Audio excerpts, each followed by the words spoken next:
Miscarriage. It's a pretty taboo topic, but it really needs to be discussed more openly to remove the stigma around it. And it can be really hard to know how to support someone who has lost a pregnancy, but there are some statements you can avoid in order to prevent damaging those relationships.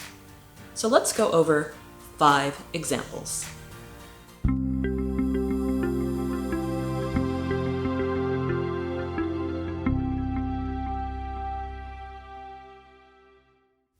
Hi, I'm Leslie and I am a life coach based here in Brisbane, Australia. I am also the mother of a very rowdy 3-year-old girl. But before she came along, I had lost 4 pregnancies. I'm making this video in the context of personal development because discussions around miscarriages can have a profound impact on your relationships, your friendships, your family, even your professional relationships. Tiptoeing around to avoid offending people isn't a great way to live, but it is worth considering how your words and actions in particular contexts impact the people that are important to you. So here are 5 statements that you should consider avoiding when someone tells you they have had a miscarriage. Number 1. Was it because you ... Was it because you were stressed? Was it because you ate hollandaise sauce or drank coffee or rode a bicycle? When someone loses a pregnancy, it is not okay to suggest that something they did caused it. There is enough guilt and shame and confusion surrounding having a miscarriage. So if you want to support someone who has gone through one, just start by not adding to that confusion. Number 2. Well, you can always adopt. Everyone is aware that adoption exists, so throwing that statement out there really isn't that helpful. And the adoption process is also a lot harder to go through than many people realize. It's very expensive, very lengthy.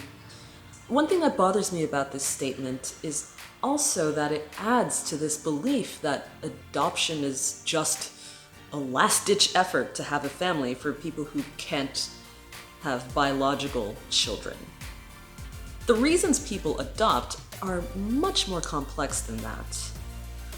And all that aside, when you say this to someone who is in that deeply vulnerable state, who has just lost a baby, it's almost like saying, you should stop trying to have a baby because it's never going to happen. That might not be your intention, but it does translate that way in a lot of cases. Number 3. It wasn't meant to be. Or, it wasn't God's plan. It can feel really hurtful or dismissive when someone applies their own belief system to your pain. For me, when I heard this statement, and I heard it a lot, I thought, wait a minute, so carrying my pregnancy to full term wasn't meant to be, but going through this awful, heartbreaking process over and over again was. Why?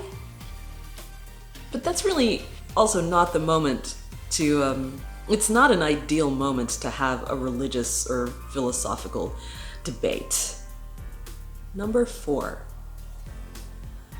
Well, at least you won't have a kid with a serious problem. Firstly, miscarriage is not always caused by some sort of deformation or flaw within the embryo. There are a lot of different and very mysterious possible causes. And furthermore, that statement is pretty insensitive to people who are born with a congenital disorder of some sort. Imagine saying to one of them, "You know what?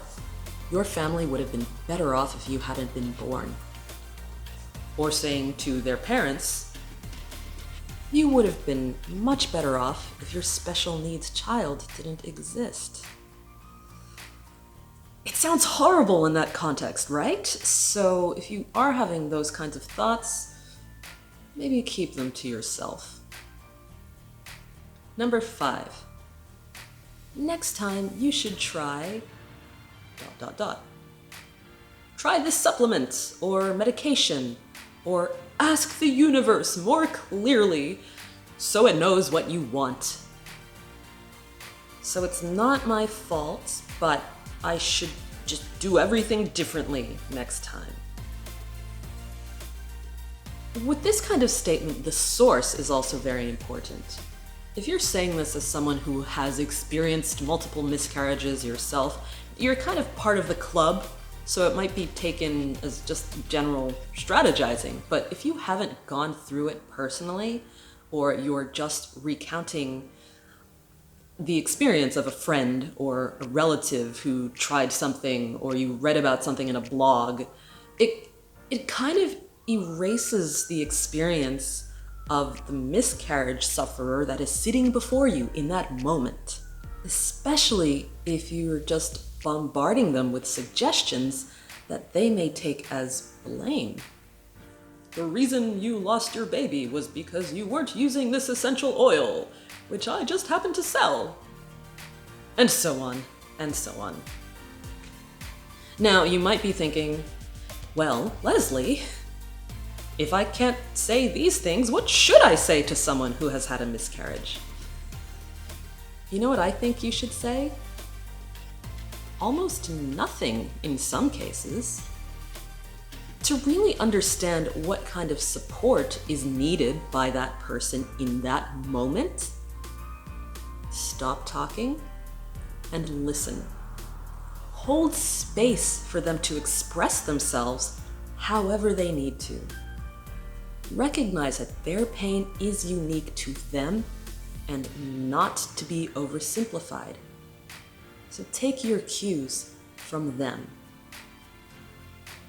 After my 4th miscarriage, I told one friend about what had happened, and her response in that moment was just perfect.